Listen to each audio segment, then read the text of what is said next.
A Terra não é plana, mas o mundo está definitivamente ficando muito chato. Tudo polarizado, cada um dos lados extremados quase que jura de morte o lado oposto, apenas porque não pensam igual. As redes sociais seguem a todo vapor, oferecendo palanque a muita gente que tenta nos convencer a unir-se ao seu lado, a comprar a sua ideia mágica, a seguir e votar no seu candidato, a defender esta ou aquela etnia, este ou aquele grupo de pessoas. Uma chatice. Parece que poucos se dão ao direito de pensar, simplesmente pensar, avaliar, pesar cada lado, verificar se não há nada de bom nas outras trincheiras. E menos gente ainda se dá tempo a buscar entender as coisas de Deus. Deus não está do lado de um grupo, seja ele de direita ou de esquerda, conservador ou progressivo, tradicional ou alternativo, enfim, seja qual for a tinta que você queira usar no rótulo. Deus não está nem na sua, nem na minha. Deus sempre esteve na dele e nos convida a cada um de nós a seguir com ele. Quem conhece a Deus, quem professa a fé em Jesus, sabe que muitos dos problemas de hoje poderiam ser evitados ou minimizados por escutar, aprender e, sobretudo, adotar os princípios que ele nos deixou e deixa em sua palavra. O mar aí fora é perigoso e desafiador. Não dá para lançar o barco ao mar sem saber a rota, sem ter instrumentos que nos informem dos perigos e da direção. E é por isso que lançamos aqui esta série. Âncora e leme. Princípios cristãos inegociáveis para navegar sem perder o rumo. A cada episódio, eu, Carlos Sider, converso com um diferente convidado. Alguém que, por sua ficha corrida, por seu histórico de vida, já demonstra genuinamente desejar viver segundo o coração de Deus. Alguém que prefere pautar sua vida segundo as rotas pré-definidas por Ele.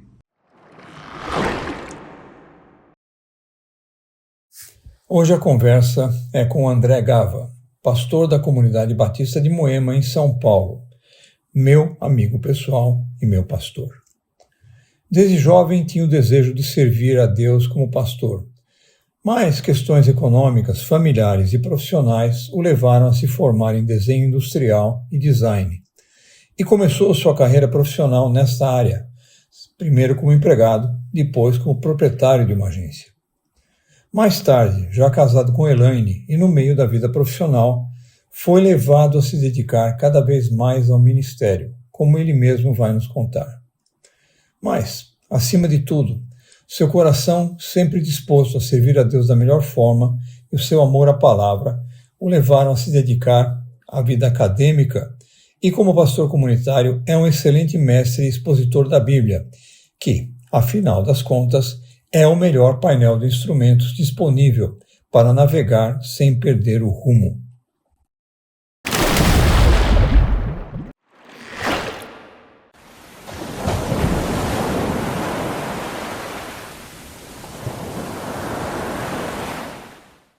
É um prazer ter você aqui, André, mais uma vez. Prazer te rever, amigo.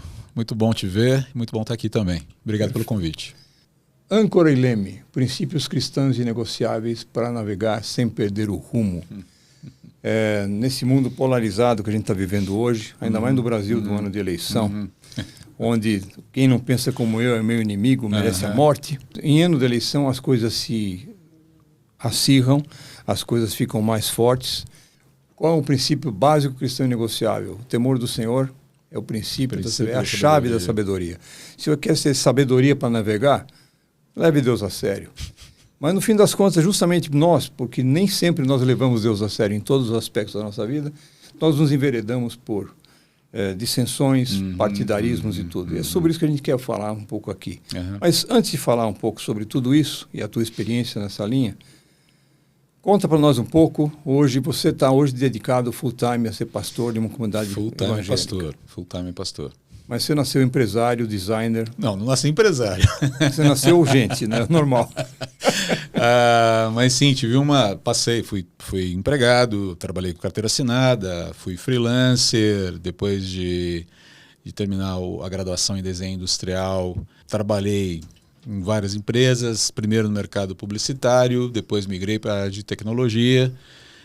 Foi ali que eu abri o meu negócio na área de desenho industrial, mais voltado para desenvolvimento de multimídia, na época que se falava em multimídia, né? Também internet, tive vários bons clientes, trabalhei um bom tempo nessa área. Tive grandes alegrias e também tive aqueles períodos em que a grana que entrava não compensava as aspirinas que a gente tomava. Também na sua área? Também na minha área. Design é uma área fascinante. Eu tenho eu vivi o design com muita intensidade. Posso dizer que foi um grande presente, mas também foi um catalisador de muitas emoções, aí eu poderia dizer para você. Mas você foi lá, você teve essa tua empresa, você atuou vários anos nisso, e você passou depois, você já tinha, na verdade, uma certa aspiração, pelo que pouco eu te conheço? Sim, eu quase fui para o seminário aos 18 anos. Exato. Só que se eu tivesse ido para o seminário aos 18 anos, provavelmente eu não teria ficado no Ministério Pastoral por muito tempo. Eu não tinha maturidade, não tinha estrutura para aguentar o rojão. Precisei ganhar uma musculatura de uma forma diferente. Mas depois você acabou saindo, passou por um tempo por uma vida acadêmica, né? Ensinando na teologia e tal, e depois hoje você está cuidando de um monte de loucos, uma comunidade evangélica. Um louco cuidando de loucos? Uau! Você está poupado um pouco da minha presença, porque eu estou mais fora do país do que dentro. Mas... Imagina. Seria bom ter um louco como você mais perto da gente também. Eu não sei, depende da referência, como você quer. Mas como é que foi essa mudança, na verdade? Com certeza não foi só por questão, já te conheço um pouco, por questão econômica, porque eu acho que você ganharia mais dinheiro sendo publicitário, mesmo com todas as aspirinas que você teria que tomar. Mas como foi a tua transição? Como é que você vive hoje? Quais foram os anseios que te levaram a deixar um porto, se aventurar por certos mares, para que ancorasse em outro porto, fosse ancorar em outros mares? Carlos, na verdade, eu fui conduzido de uma forma bastante... Nós fomos, né? Porque a Elaine estava nesse processo, a Elaine é minha esposa, ela viveu esse processo intensamente também. Então, nós fomos conduzidos para isso de uma maneira muito, eu diria, dramática. Sem dúvida, eu com 12 anos, num acampamento ainda adolescente, eu me dediquei para o Senhor. Eu quero ser um missionário, eu quero ser alguém que vai servir ao Senhor. E fiz isso de coração, né? O tempo passou, com 18 anos eu quase fui, mas não fui.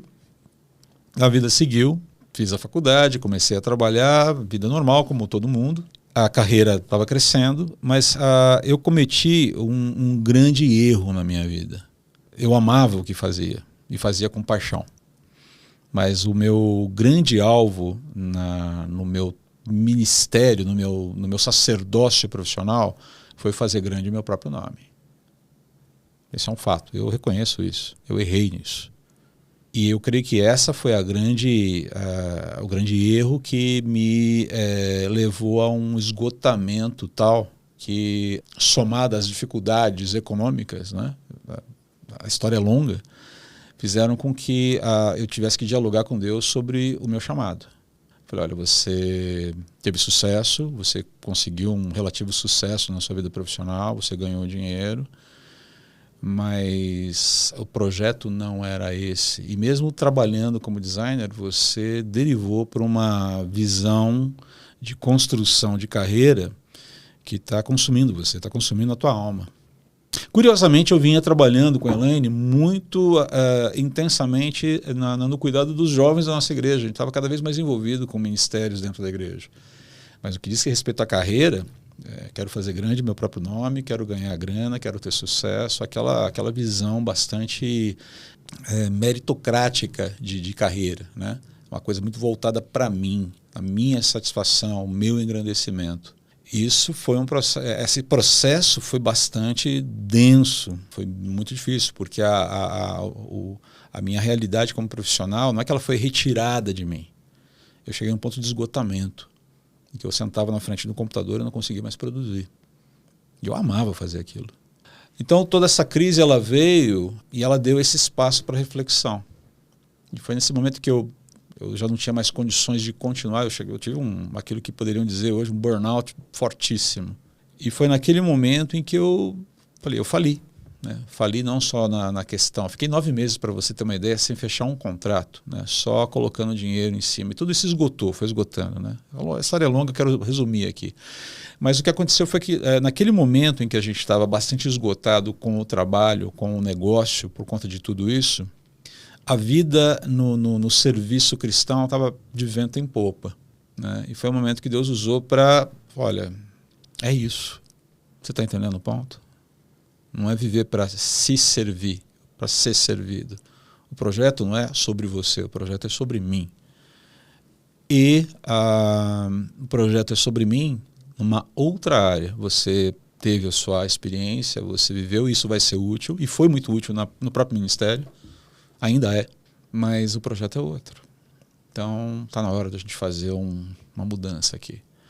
Um processo de 1 ano e meio, 2 anos, bastante denso, de muito choro, de muita... Não porque o ministério fosse algo que não atraísse, mas eu creio que aquela mudança, né, aquele redirecionamento e a percepção do como é que eu pude ser tão imbecil. E foi ali que eu comecei a aprender a não me levar tão a sério. Eu acho que eu preciso me levar menos a sério. Né? Tenho que ser um pouquinho mais low profile aqui.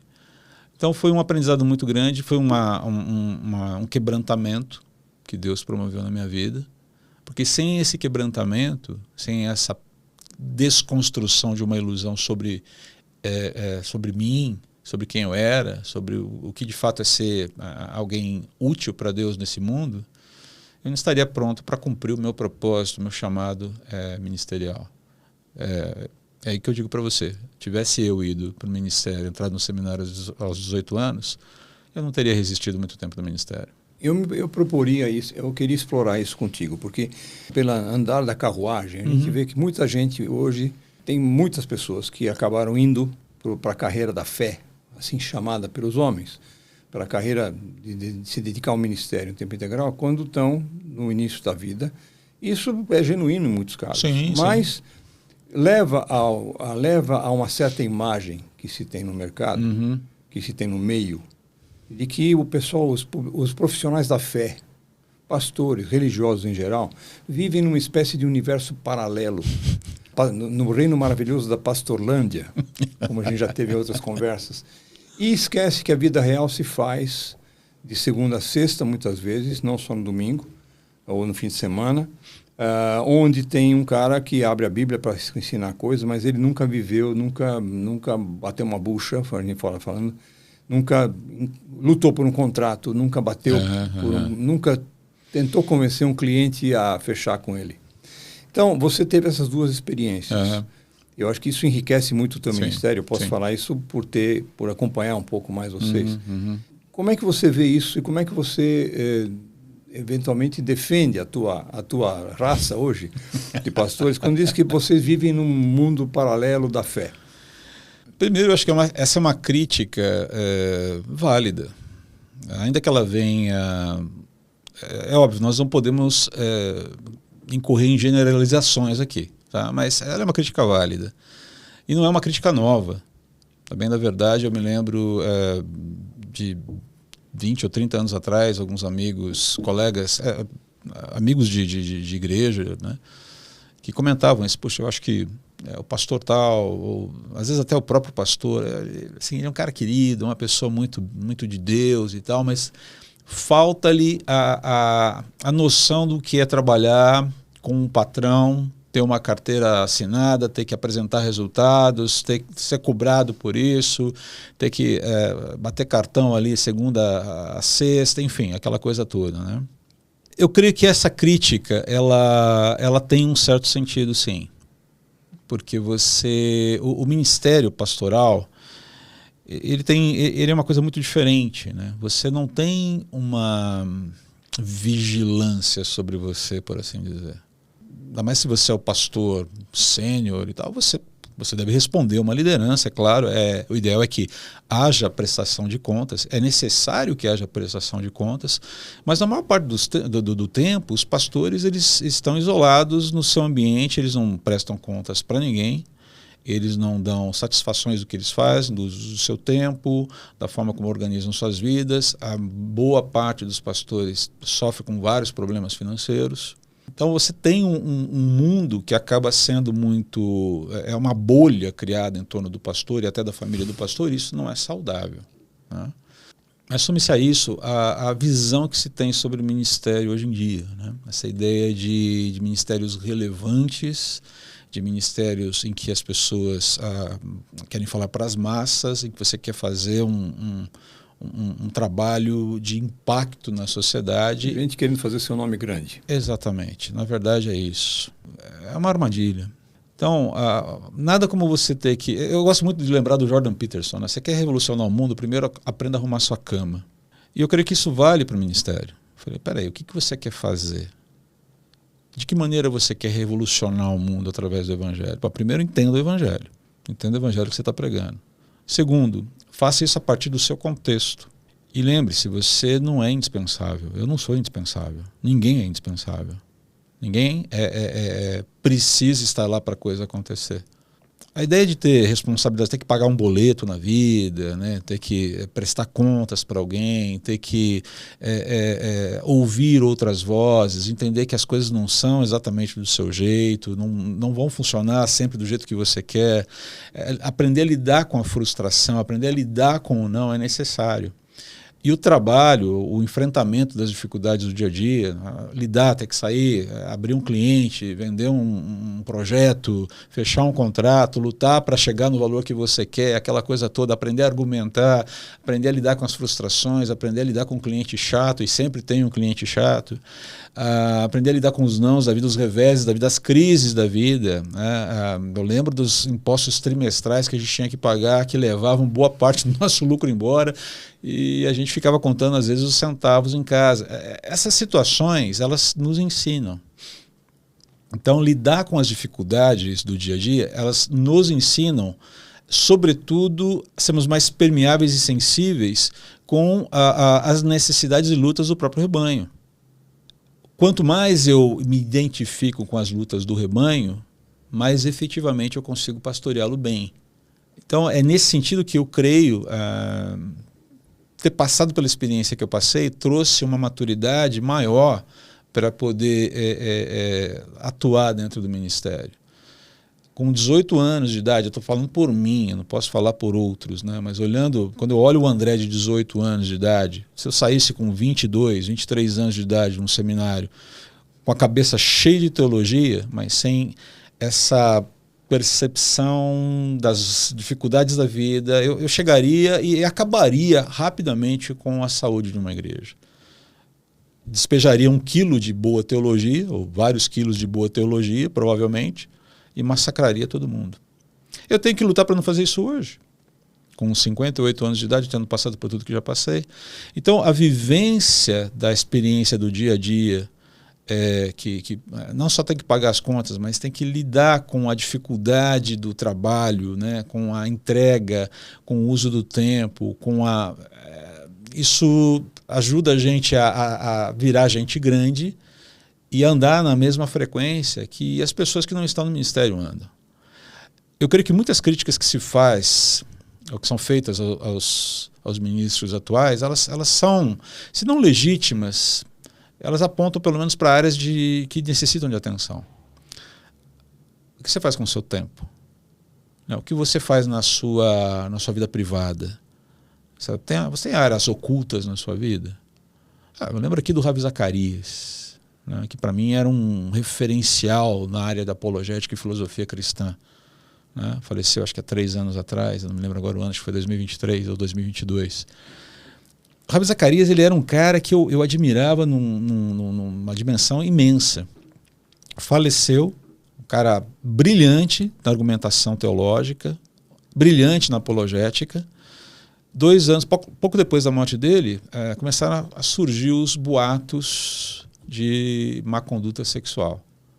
O ministério Ravi Zacarias fez questão de investigaram, comprovaram todas aquelas denúncias. E aí você tem todo um desmonte de um legado.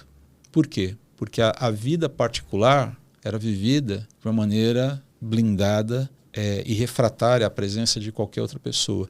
Isso é muito... Eu creio que a falta de uma vivência dessas, né, não adianta, quem começou no ministério com 20 anos de idade e continua no ministério até hoje, tendo começado nessa fase da vida, não é que tem que parar tudo para ir trabalhar para aprender como é que faz a coisa, não é isso. Mas essa percepção de que, ok, eu tenho que talvez me abrir para algumas possibilidades ou percepções de que, a percepção de que eu não conheço todas as nuances da vida das pessoas que eu pastoreio e preciso estar mais aberto a dialogar com elas sobre isso, pelo menos isso, né? Um grande erro que todos nós cometemos é quando você acha que você está lá para fazer teu nome grande. Exato. E é uma coisa socialmente aceitável.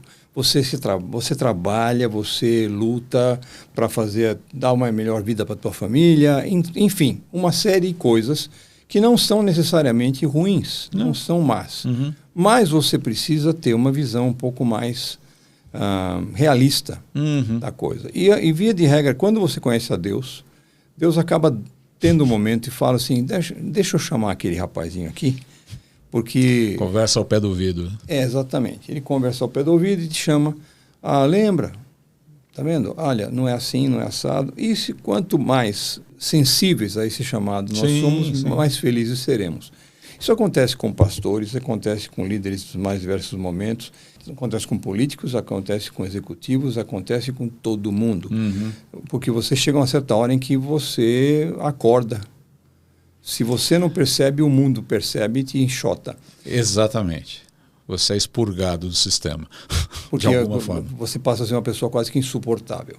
Então, eu falo isso não porque eu já estudei a respeito, nunca tenha acontecido comigo isso, não. Tem algumas músicas que falam o contrário, que revelam, são confissões dessa besta quadrada, mas o que eu chamo a atenção é justamente isso. Você passou por um momento, você teve um pé na vida empresarial, você hoje está na vida pastoral, ensino e tal. Você também teve uma vida no ensino acadêmico, de seminário teológico. Sim. Justamente formando gente para ser parte desse universo paralelo. Sim. São 3 reinos antagônicos até, muitas vezes, que são tidos e apresentados como antagônicos. Uhum. Você está no seminário, você está... É como se fosse um monastério tibetano. A visão é um pouco essa. O povo chama Nárnia, né? Nárnia agora virou sinônimo para tudo que não é real. Eles devem falar em Klingon, eles devem falar em outro idioma lá dentro, porque eles são... O cheiro deve ter um cheiro de santidade. E aí você vem para a vida real. Uhum. Como é que você vê esse antagonismo, que também é uma espécie de partidarismo? Quem está dentro defende o seu, quem está de fora defende o seu acusando o outro, e todos nós nos tornamos exatamente aquilo. Acusamos os outros daquilo que nós fazemos também, só que em outras áreas. A corrupção alheia é muito visível, né? A nossa que é complicada. Eu creio que não deveria haver esse antagonismo, né? O cristianismo é vivido na totalidade da vida, né? A vida corandeu, né? A boa teologia ensina isso, né? A vida é vivida diante de Deus em todas as circunstâncias da vida. Então, esse antagonismo entre quem vive a profissão, quem vive a vida secular, né? Quem está na área acadêmica, quem está dentro da igreja, não faz sentido esse antagonismo. O problema, eu creio, é que a gente vive uma vida chaveada, né?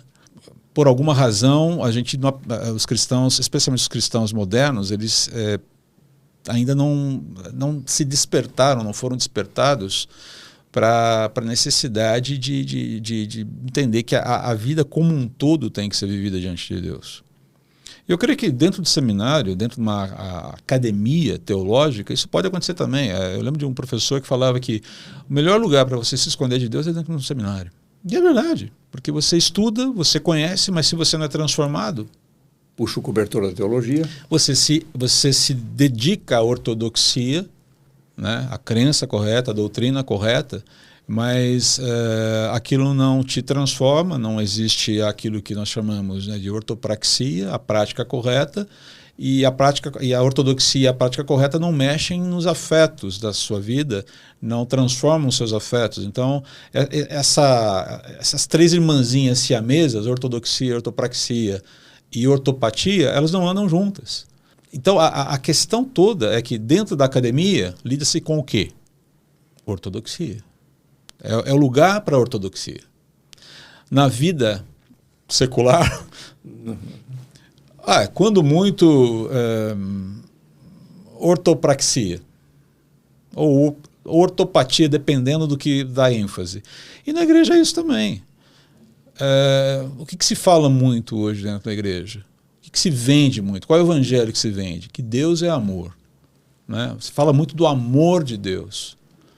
Mas pera lá, esse amor que é desconectado das nossas origens, ou da origem da vida humana, do rompimento do homem com Deus lá em Gênesis, de toda a história da salvação, de todo o projeto redentivo de Deus revelado de Gênesis a Apocalipse. Que amor é esse que não fala de necessidade de arrependimento, que não fala da necessidade de reconciliação, que não fala da necessidade de um Deus justo que, ao mesmo tempo que é amoroso, também julga?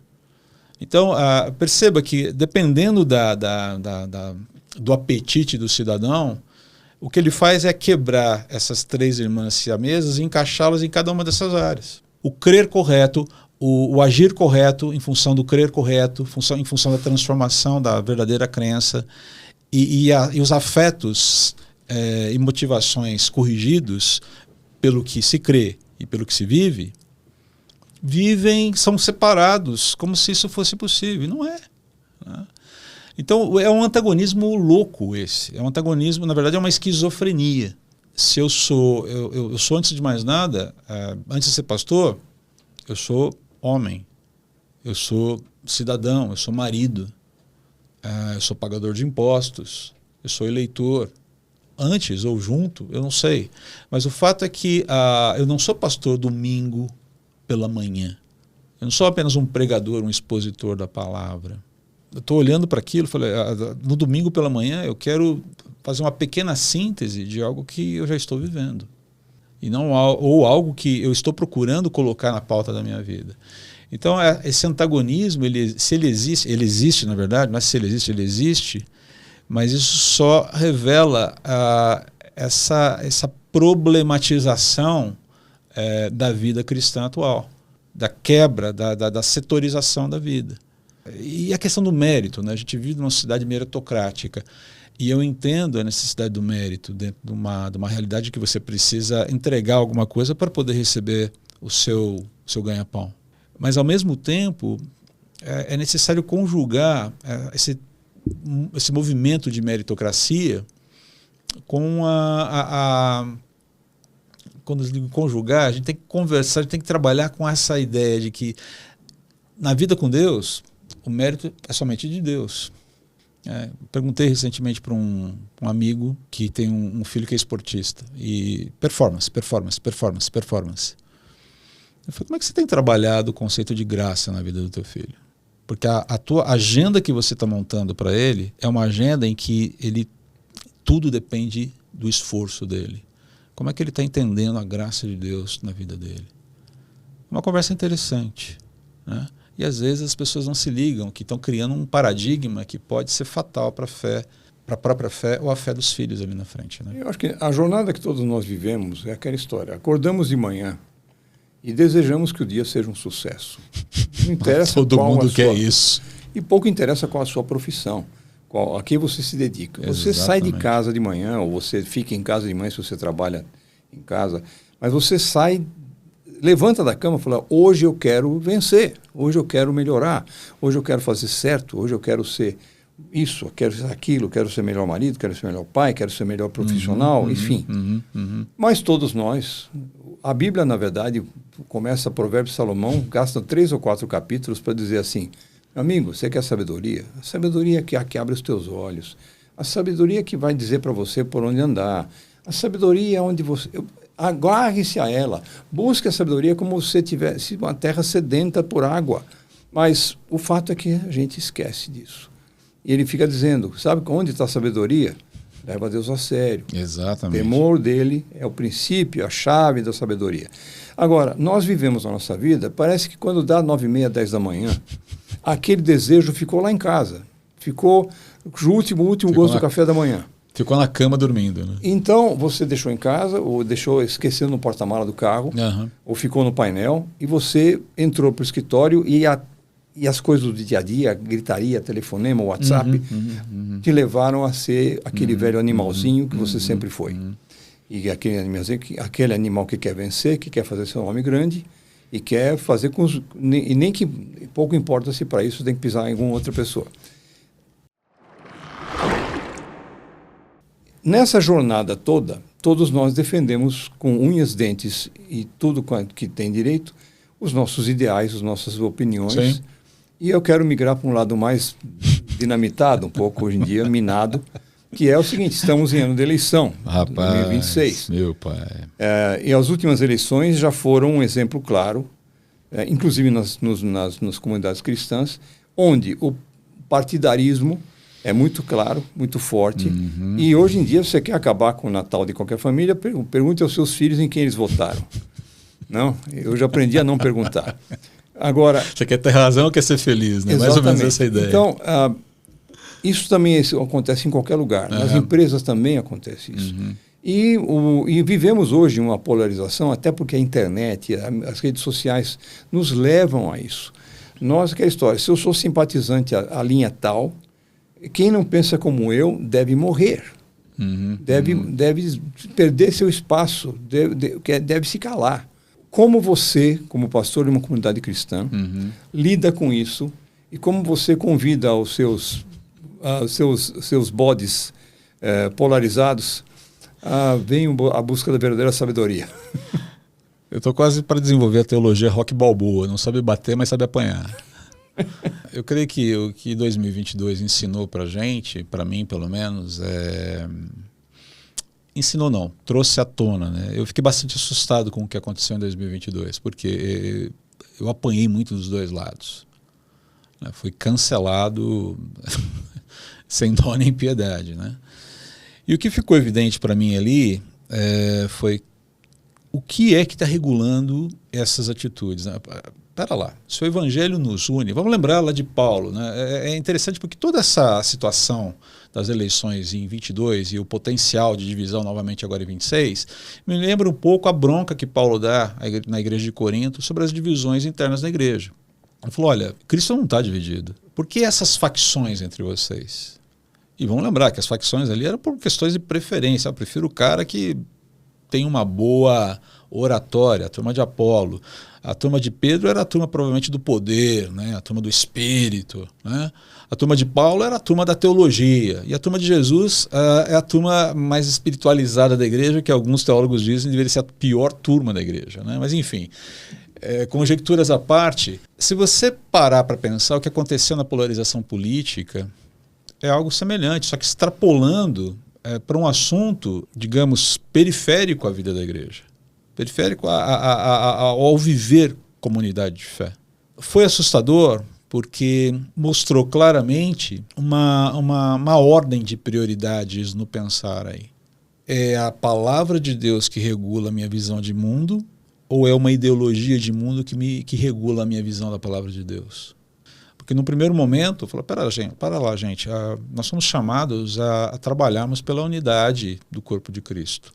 E a dizimarmos e eliminarmos, na medida do possível, com todo o nosso esforço, as nossas diferenças. E se você parar para pensar, quais são os mandamentos que Jesus deixa para a gente, que sintetizam todos os mandamentos das Escrituras? Amar Deus sobre todas as coisas e o seu próximo como você mesmo. Nessa questão da diferença de opiniões, dane-se o amor ao próximo. Dane-se o amor a Deus. O que importa é o que eu penso, o que eu acho, o que eu sinto. O programa do partido. Eu lembro que quando nós eu fiz uma série em Isaías em 2022 e eu estava muito preocupado com o rumo que as coisas já estavam tomando no Brasil, sobretudo dentro dessa dimensão mais da área judiciária brasileira, né? Comecei a ficar preocupado, comecei a ver e ir trabalhando princípios que deveriam regular as nossas percepções de vida, a nossa conduta e tudo mais, né? E lembrando que a igreja tem um papel profético, você tem que falar sobre o que está errado. Mas eu nunca mencionei nomes. e nunca defendi nomes. Usei, olha, isso aqui está errado, essa atitude está errada, essa conduta está errada. E um pouco antes das eleições, eu lembro de ter listado as orientações apresentadas por um time de teólogos brasileiros ali no The Gospel Coalition no Brasil. Eu achei muito interessante, muito bem resolvida. Eu falei, olha, isso aqui deve ser digamos, o seu frame para escolher um candidato.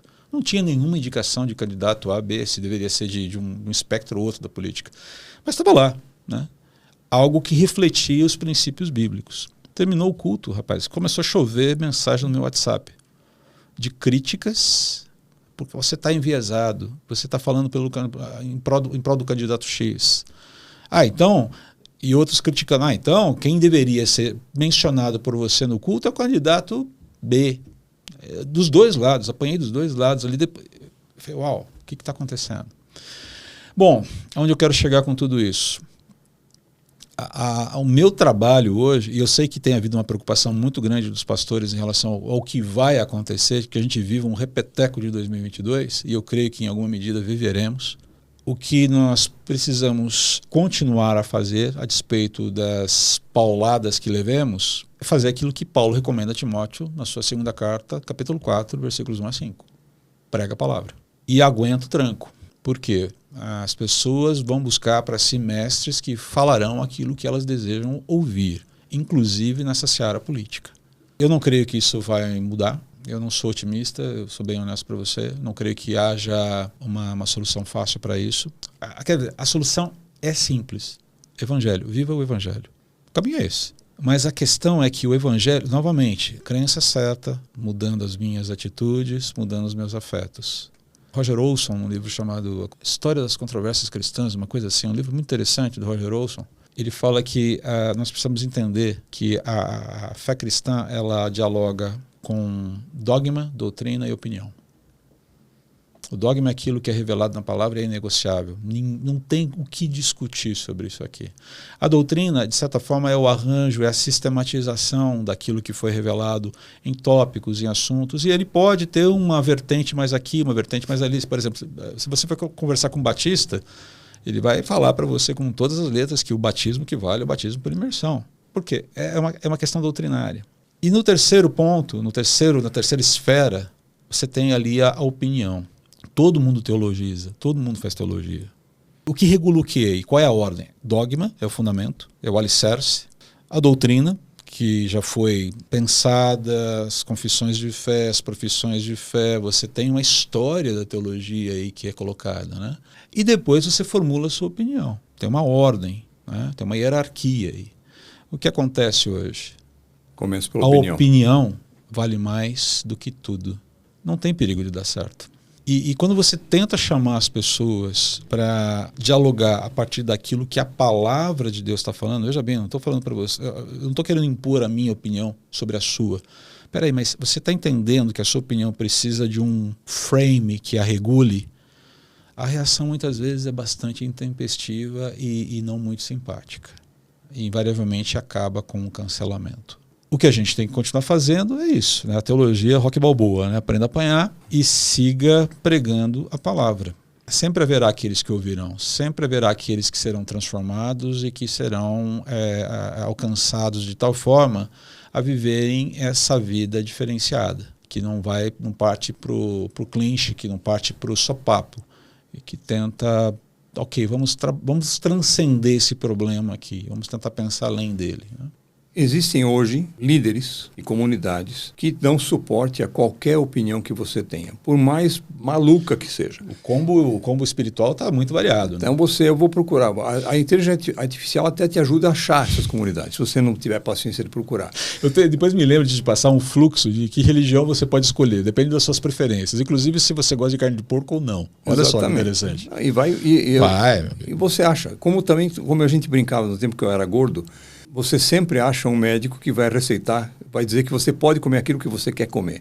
Então basta você consultar uns 5 ou 6 que você tem uma dieta completa e continuar gordo. Essa história toda, vamos dizer, essas opiniões, você colocou claramente, em vez de elas serem fruto de uma doutrina que nada mais é que uma organização do dogma ou a organização da experiência com Deus, você uma vez foi encontrado por Deus. Uhum. Uma vez encontrado por Deus, você buscou o respeito dele, lendo a Bíblia, lendo a palavra, estudando um pouco. Você estrutura um pouco para entender aquilo que você creu um dia. E aí você forma a tua opinião a partir do momento que você... Na verdade, no fundo, se você seguir a sequência, a sua opinião vai ter maiores chances de ser o que pensa Deus a respeito. Em teoria, deveria ser assim. Mas, claro, é muito mais fácil eu acordar dizendo, eu acho que... Sim. Porque a minha vontade fala mais alto. Teologia intuitiva, né? Exatamente. Quando eu sou o Deus da minha história, Deus do meu dia, Exatamente. um Deus com D bem minúsculo, eu vou definir que hoje eu vou para cá e acabou. Hoje eu vou resolver fazer isso, vou fazer aquilo. O que vai dizer se eu sou feliz ou não é o resultado disso. Exatamente. É muito pragmático, de acordo com o meu querer, né? De acordo com a minha visão de mundo. E tem muita gente hoje fazendo até mais do que isso, mais do que dar opinião. Então, quando se fala em generosidade cristã, você tem hoje muita gente botando rios de dinheiro e ofertando verdadeiros rios de dinheiro, frutos do seu trabalho, para organizações que têm um viés X, Y, Z, não interessa qual, mas que fazem parte da comunidade que pensa como eu penso. Então, aqueles caras que pensam como eu se juntaram e começaram a fazer... ajudar populações que estão sensíveis a certos problemas, estão em vulnerabilidade. Sim. Vou lá e faço. Então, a assistência social, a generosidade deixou de ser algo que o meu coração se move a fazer, o que Deus me move a tal, porque eu vou investir no que o partido manda. A honestidade também passa a ser o conceito de honestidade passa a ser fluido. Eu sou honesto a partir do momento que eu defendo as causas da minha turma. Exatamente. Então, não importa qual. Então, eu torço para o Curitiba. Não interessa se o time fez ou não, se foi mão, se não foi. Eu vou lá e pego. Eu vou defender, porque, afinal de contas, o que vale é o resultado. E assim vai. Justiça que se dane. Desde que seja para botar na cadeia aquele cara que eu não gosto, eu vou lá. Exatamente. Exatamente.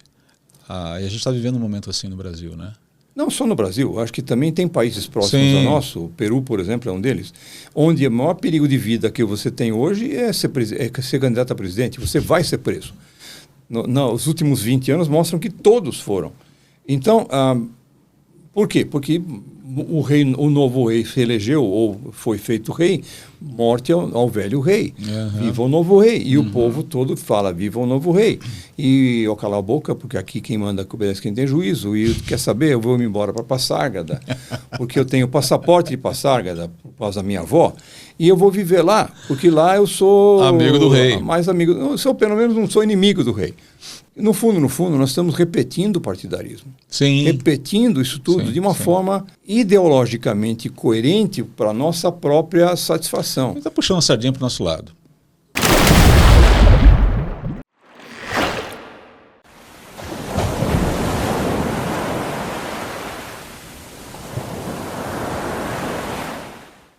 A gente está fazendo uma série agora em 1 Coríntios 15, né, falando sobre a ressurreição na igreja. Quando Paulo fala a respeito ele começa falando sobre a questão do problema, ou do impacto que a ressurreição deve ter na vida do crente. O impacto presente.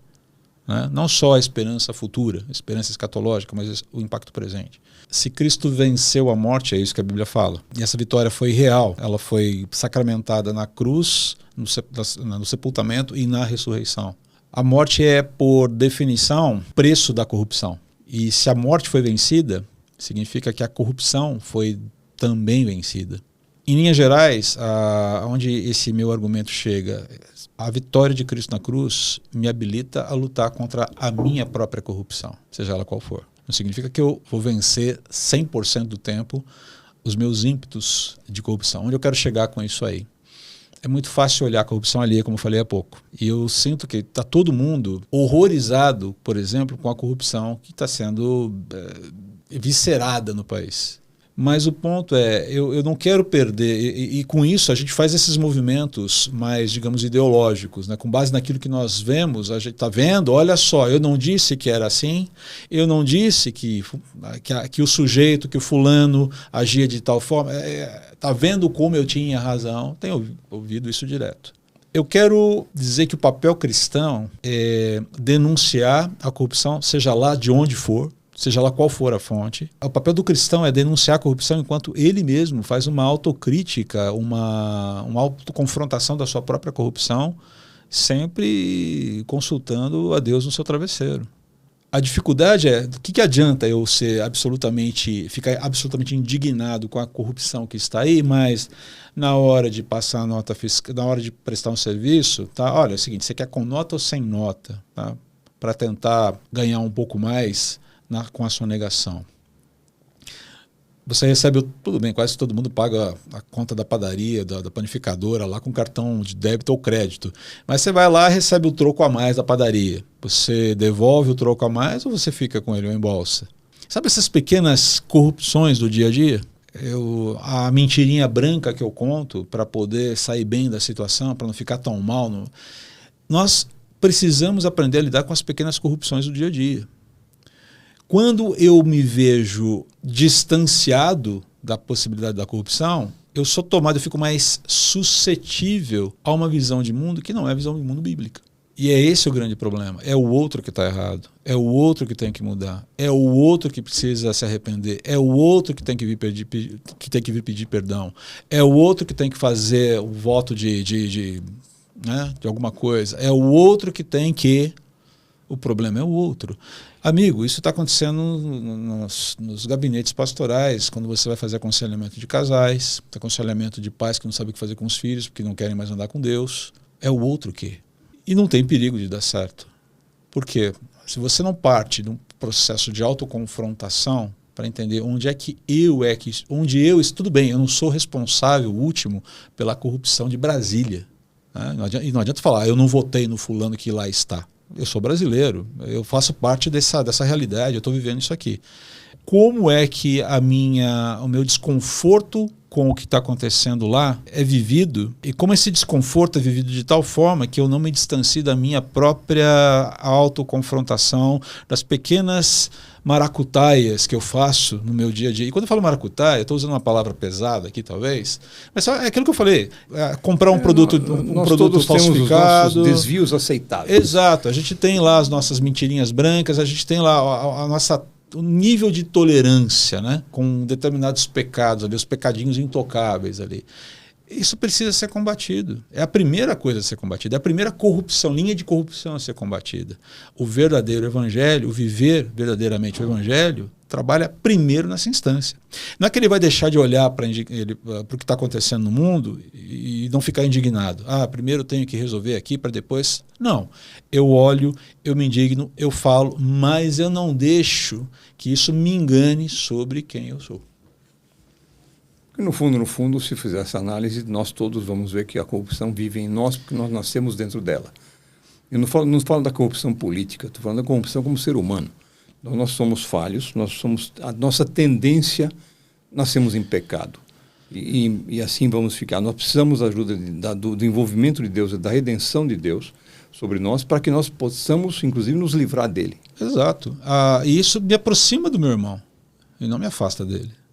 Me faz mais simpático à dor dele, à dúvida dele, até mesmo ao equívoco dele. Não no sentido do equívoco, de ser simpático ao equívoco, mas aos movimentos que muitas vezes nos levam ao equívoco. Porque eu também estou sujeito a isso.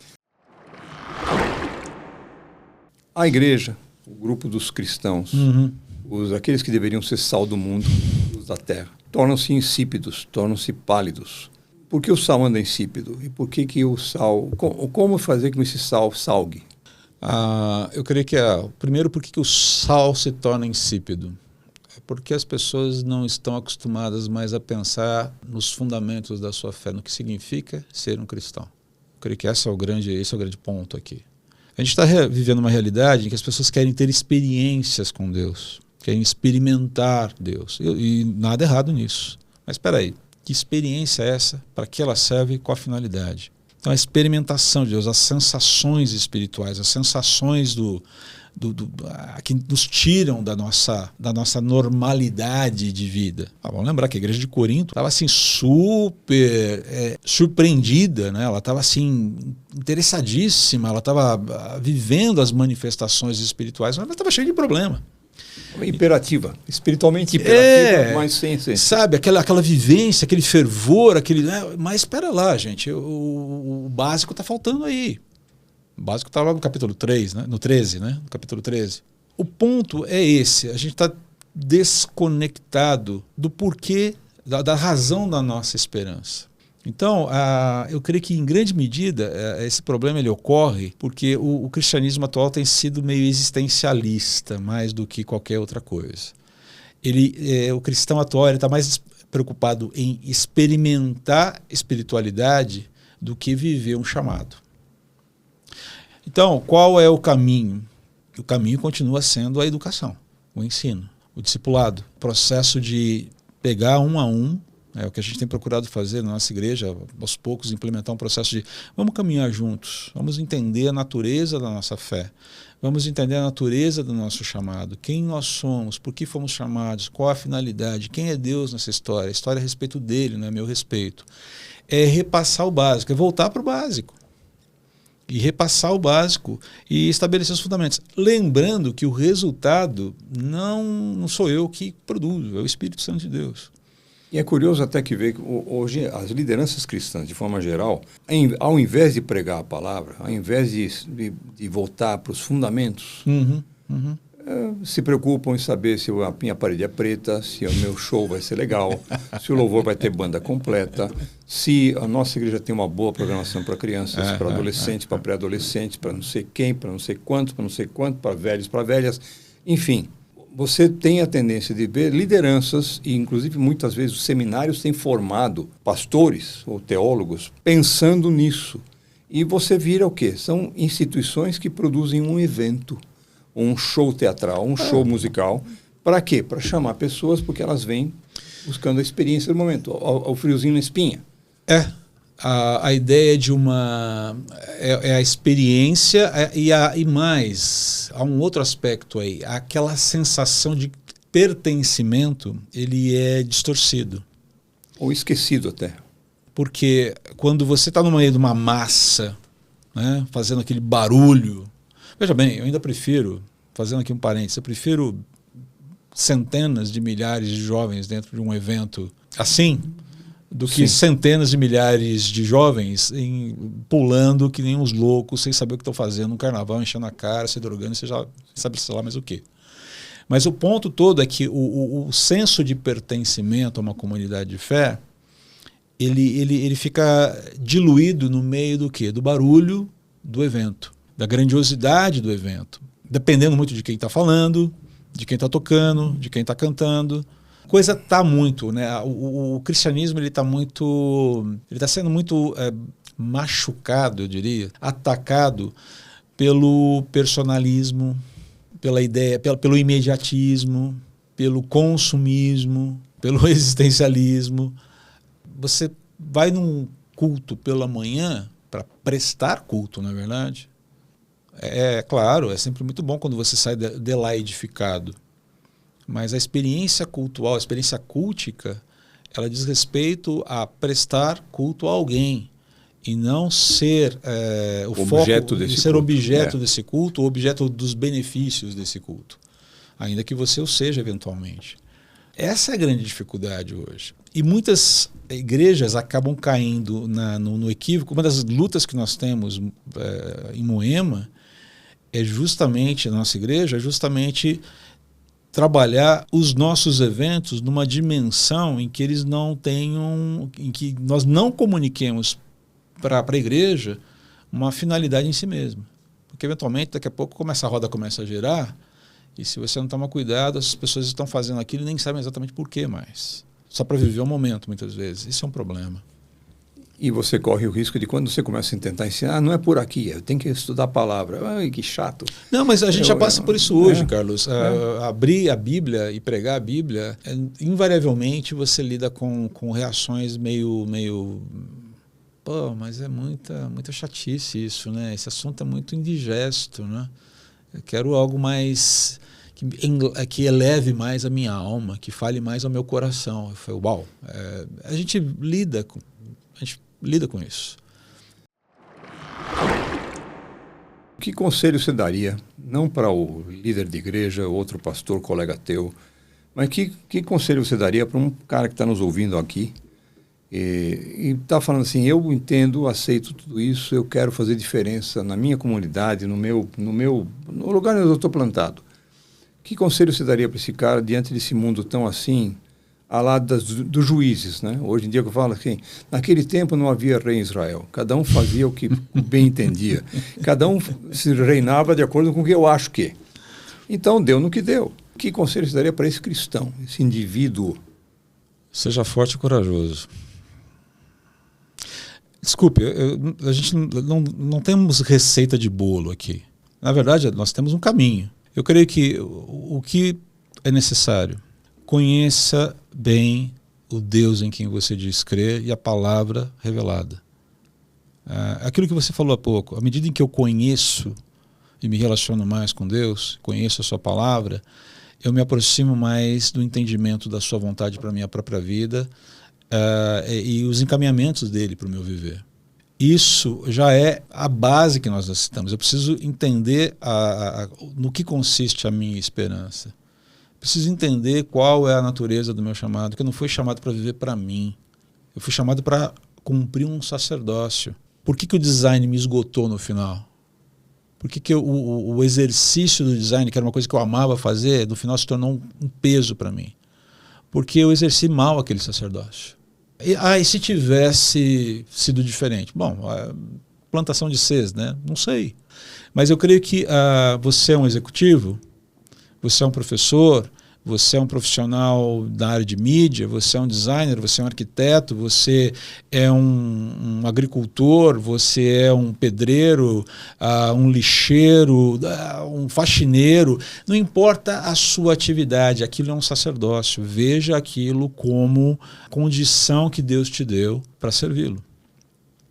Se nós entendermos que o viver é um sacerdócio, e procurarmos conscientemente buscar entender como esse sacerdócio deve ser vivido, como é que eu cuido dos meus filhos?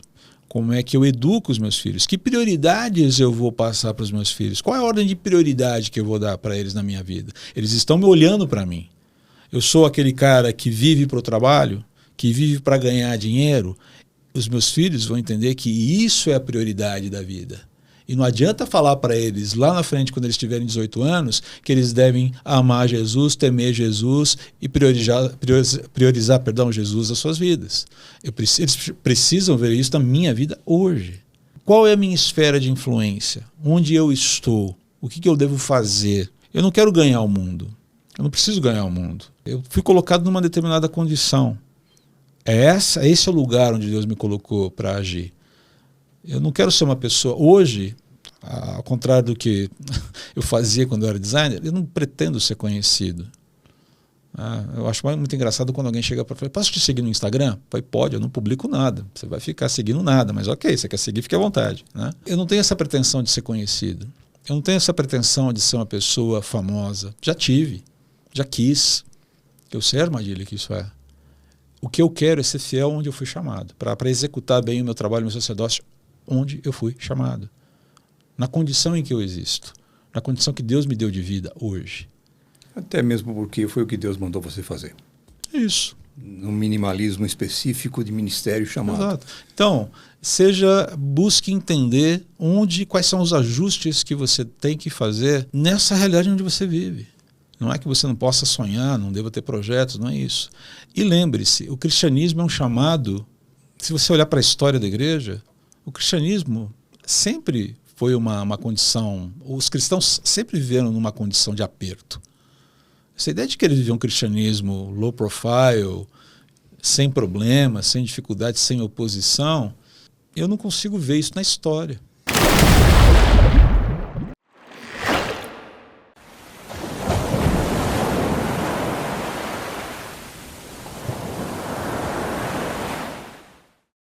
Eu acho que isso é uma outra questão que eu quero adicionar, justamente como se posicionar diante disso. Porque você hoje tem o quê? Você tem, é fácil não precisa ir na igreja, abre o Instagram, abre uma rede social qualquer que seja, inclusive o LinkedIn, que é um pouco mais profissional.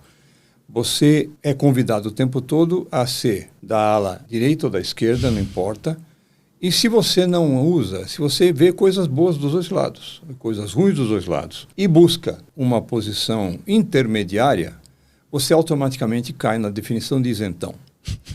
Isentão pode ser realmente o cara que fica só no muro, mas, por exemplo, e se Deus te manda ficar no equilíbrio? Então, como ser equilibrado sem ser o isentão? Eu acho que você não deve ter medo de rótulos, né? Mas importa agradar a Deus do que agradar aos homens, na verdade. Eu vou continuar sendo chamado de isentão por muita gente. Que chamem. Esse é o ponto. Hoje eu não estou muito preocupado com o que vão pensar a meu respeito. Eu só não quero dar mau testemunho. Agora, veja bem, quando eu digo mau testemunho, é um mau testemunho de fato. E não um testemunho que confronte uma visão equivocada. Porque para aquele que está equivocado, o meu testemunho pode ser ruim, apesar de não ser. Então a questão é, eu estou de fato dando um testemunho que agrada a Deus? Para os nazistas, provavelmente, o testemunho de Dietrich Bonhoeffer não foi um bom testemunho. Ainda assim, a gente sabe quem foi Bonhoeffer e quem foram os nazistas. Quando a carta referencial ela tem viés, é difícil você se aliar. Então o ponto é, o meu testemunho ele tem que ser verdadeiro, ele tem que ser leal, ele tem que ser consistente, e o referencial é, Senhor, o meu testemunho é aprovado por Ti? Sempre tem alguma coisa que precisa de ajuste, sempre. Mas eu não estou preocupado se aqueles que me detratam por questões políticas vão aceitar o meu testemunho ou não. A verdade sempre prevalece. Eu não preciso brigar para que ela apareça. Eu lembro de uma frase que um primo falou certa vez e eu sempre gravei, né? Cuida do teu caráter, da tua reputação Deus cuida. Como você sabe, eu vivi a vida de executivo a vida inteira. E como qualquer executivo, é muito comum, na maioria das organizações, você ter avaliações anuais, semestrais, trimestrais de performance, onde o teu chefe ou o teu contratante te chama para avaliar onde você acertou, o que você não acertou, onde você exagerou ou não, como é que está. As avaliações que, no fim das contas, você usa como feedback para saber se o teu contrato vai ser renovado, se você vai ter aumento ou não. E você quer ouvir aquele feedback para saber também ajustar com a tua conduta. Sim. Como seria bom se nós nos dispuséssemos, quase que todo santo dia, né? Voltar para casa e perguntar para Deus, como é que eu me saí hoje? Como é que foi? O que o senhor diria da minha avaliação, da minha reunião de avaliação de performance do dia de hoje? Mas pare para pensar se a gente deixa de perguntar justamente porque a gente sabe a resposta. Que é chata. Já sabe a resposta. É melhor não tocar nesse assunto. Nós temos muito que tomar cuidado. E essa talvez seja uma outra recomendação para esse nosso querido que vai ouvir a gente aí em algum momento, para quem eu dei o conselho de ser forte e corajoso. Cuidado com o conhecimento acumulado que não transforma. As pessoas estão se entupindo de teologia e hoje você encontra fontes e mais fontes de teologia boas, muito boas, e outras absolutamente questionáveis da internet, né? Você pode se entupir de conhecimento, você pode se encher de teologia sem um pingo de transformação. Cuidado com isso, né? Cuidado. Eu falo, ok, Senhor, como isso aqui, como esse conhecimento deve transformar a minha vida? Um paralelo que eu uma vez ouvi, que esse excesso de conhecimento teológico é como comprar um carro a prazo. Você não comprou, você sai dele achando que é dono dele, mas o carro é do banco. Do banco. E você vai sofrer se você não pagar todo santo mês a prestação que o banco, o dono do verdadeiro carro, porque ele vai te vender em tantas prestações. Então, esse é o ponto central de toda a história. Exatamente. Agora, o que mais chama atenção, pelo menos a mim, nessas avaliações de performance, nessas visões todas, aquela ilustração que eu achei interessante, que é o Jonathan Rummy, que é o cara que fez o The Chosen, né? Que uma repórter pergunta para ele, se você encontrasse com Jesus agora, o que você perguntaria? Ele pensou um pouquinho e falei, como é que eu me saí? Eu cheguei perto? Quer dizer, obviamente a repórter ficou boquiaberta, despreparada para essa resposta, mas isso me chamou a atenção. Não sei se isso estava no script ou não, ou foi espontâneo, pouco importa, mas como me faz falta, muitas vezes, chegar em casa, chegar no final do dia, de tempo em tempo, e falar, Deus, como é que eu estou saindo? Como é que eu estou me saindo? Eu estou te agradando? É isso que o Senhor pediu? Eu não estou desfocando? Eu não estou saindo fora do trilho? Eu não estou indo além do que eu devia? Eu não estou dando uma de hiperativo e déficit de atenção. quando a gente deixa de dialogar com Deus sobre isso, é porque a coisa já deu uma desandadinha. Agora, o importante é lembrar que é sempre muito fácil retomar. A questão é a gente tem que lutar contra a inércia, né? Essa inércia de não, tá, eu vou administrando, e sabe-se lá por que a gente insiste em não querer mais conversar com Deus sobre as nossas inquietações e as nossas idiosincrasias, né? Talvez porque a gente sabe que a gente sabe o que ele vai propor, e naquele momento talvez não seja interessante fazer essa mudança, porque estou gostando de viver assim, ou porque vai dar trabalho, ou porque eu não quero, enfim, seja lá o que for, mas não é o melhor caminho, não é a melhor forma de viver a vida. A gente sabe disso. A gente fica sempre incomodado, fica sempre com aquele peso no coração. E não precisa ser assim, né? A retomada da vida com Deus é ela é muito rápida se a gente quiser. Voltando a essa figura da avaliação de performance, né? A gente foge dessa avaliação às vezes quando sabe que está fugindo do trilho, com medo de que o chefe é um chefe meritocrata. Que vai te colocar nos ferros, vai te colocar no tronco, no pelourinho, e vai botar você nos verdadeiros trilhos. Na verdade, é o pai do filho pródigo, né? Porque é mérito, mas não é o meu, não é o seu. Exatamente. É o mérito dele. Essa ideia de você me pertence, você continua sendo meu. Pare de resistir. Acho que essa é a ideia. Enfim, a essência de tudo, como você falou, né? Dogma, doutrina e opinião. Hoje é mais fácil você ter a sua própria opinião. Sim. Você, inclusive, dá uma banca de quem você é entendido. Mas se a opinião não está alicerçada, é um telhado sem parede. É uma casa, uma mansão sobre uma palafita de um poste só. É um bambuzinho bem fininho, diga-se de passagem. É um peteleco, aquele negócio cai. Posso dizer, quer alicerce, quer saber qual é o princípio inegociável para navegar? Leva Deus a sério. O temor do Senhor é a chave. O princípio da sabedoria. O princípio da sabedoria. E o resto vai e vem. E ela vai te abrir, vai te propor salvação, vai te propor clareza, enfim, tantas outras coisas. Conhecer a fé, por que a gente crê como crê, qual a razão da esperança é fundamental. E, sobretudo, conhecer o objeto da fé, o objeto Senhor da Jesus. Fé. Sem isso, meu amigo, você vai ficar à deriva. Doutor André Gava, meus inúmeros agradecimentos. Imagina, a gratidão é nossa. Mas eu quero agradecer, obrigado, Carlos, foi um prazer pra gente, é sempre muito bom esses papos contigo e nessa ocasião aqui, ainda mais. Muito obrigado mesmo, de coração. André, obrigado por tudo e a gente segue adiante por aí.